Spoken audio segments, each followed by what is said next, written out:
Bismillahirrahmanirrahim. Assalamualaikum warahmatullahi wabarakatuh. Setelah kemarin kita belajar mengenai pengertian dan ciri-ciri dari sosiologi, sekarang kita akan belajar mengenai sejarah munculnya sosiologi. Berawal dari filsafat ya. Jadi sosiologi itu berasal dari filsafat. Filsafat apa? Filsafat sosial. Filsafat itu kan ada banyak ya. Nah, tapi sebelumnya, apakah kalian tahu apa itu arti dari filsafat? Filsafat itu pemikiran ya. Jadi mencari tahu sebab tertentu dengan pemikiran yang logis. Filsafat itu kan ada banyak, ada yang bidang alam, bidang sosial, terus bidang yang lain-lain kayak gitu. Nah, sosiologi awalnya masuk dalam filsafat sosial seperti itu. Terus bagaimana perkembangan sosiologi hingga abad ke-19 ya? Berawal dari revolusi industri dan revolusi Prancis.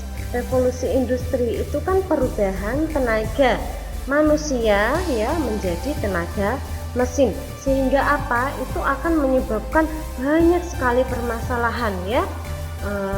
Ada akhirnya kan apa? Pekerjanya pada di PHK karena udah bisa pakai mesin, paling cuma beberapa orang saja itu udah bisa menjalankan ya. Pengangguran, akhirnya apa yang terjadi? Kemiskinan, terus ada kriminalitas. Terus di sini juga karena revolusi industri akan menyebabkan perubahan yang besar-besaran pada bidang pertanian, manufaktur, pertambangan, transportasi dan teknologi gitu ya, berubah semua sehingga apa? Nanti itu akan muncul feodalisme, kapitalisme, eksploitasi ya. Feodalisme dan kapitalisme itu kan berhubungan dengan feodalisme penjajahan ya. Jadi untuk memasok bahan baku untuk industri akhirnya apa? Menjajah negara lain. Nah, gitu. Terus ada revolusi Prancis karena pemerintahan yang absolut, makanya apa? Di sana rakyat semua turun ke jalan untuk meruntuhkan pemerintahan yang absolut tersebut ya. Nah, dua penyebab ini menimbulkan reaksi ya. Reaksi dari para ilmuwan. Mereka itu pada mikir, gimana ini ya? Negara kok seperti ini ya. Bahkan itu nggak cuma negara situ saja, dampaknya ke seluruh dunia gitu kan. Makanya apa? Dipikirkan dengan serius. Terus kemudian muncul ya tokoh pemikir yang namanya Auguste Comte ya. Nah, beliau itu memprakarsai pertama kali pemikiran ya mengenai masyarakat ini gitu. Makanya apa? Auguste Comte ini dijuluki sebagai bapak sosiologi dunia karena apa? Yang pertama kali ya, beliau mempunyai karya berjudul The Course of Positive Philosophy ya, memunculkan buku mengenai pemikiran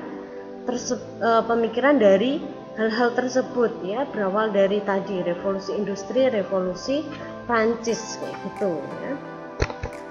Terus selanjutnya mengenai perkembangan sosiologi pada abad ke-20 ya. Itu awal munculnya sosiologi modern. Kalau yang tadi revolusi industri dengan revolusi Prancis itu kan sosiologi klasik ya. Jadi tokohnya itu nanti juga akan dibedakan, ada tokoh sosiologi klasik dan tokoh sosiologi modern. Kalau Auguste Comte tadi masuk dalam tokoh sosiologi klasik, nanti juga akan ada beberapa tokoh-tokoh lain yang akan nanti saya jelaskan pada materi selanjutnya. Kan awal munculnya sosiologi modern disebabkan karena apa? Di sini banyak berkembang di Amerika karena disebabkan gelombang imigrasi. Orang-orang itu pada pindah ke Amerika sehingga apa? Memunculkan masalah-masalah baru yang mana pendekatan sosiologi klasik ini sudah tidak relevan lagi, sudah tidak bisa digunakan untuk menganalisis masalah yang ada di situ. Makanya apa? Muncullah teori-teori sosiologi baru, muncul tokoh-tokoh sosiologi baru untuk menganalisis permasalahan tersebut, sehingga apa nanti akan dicari jalan keluarnya. Terus bagaimana sih perkembangan sosiologi di Indonesia? Awalnya sosiologi itu dia cuma menjadi materi tambahan pada mata kuliah hukum ya di Sekolah Tinggi Hukum Jakarta. Kayak pas kalian SMP itu kan sosiologi dia cuma menjadi materi pada pelajaran IPS. Awalnya dulu juga seperti itu di Indonesia. Terus setelah merdeka, Profesor Sunaryo ya pertama kali itu memberikan mata kuliah sosiologi di Akademi Ilmu Politik Yogyakarta yang sekarang UGM ya. Terus selanjutnya sosiologi itu dibukukan ya berjudul Sosiologi Indonesia yang ditulis oleh Djodi Gondokusumo ya. Terus awalnya itu sosiologi kan dia cuma pelengkap ya, tetapi karena pentingnya memahami dan mempelajari masyarakat di Indonesia, akhirnya ilmu sosiologi menjadi pengetahuan yang berdiri sendiri sampai sekarang ini. Akhirnya apa?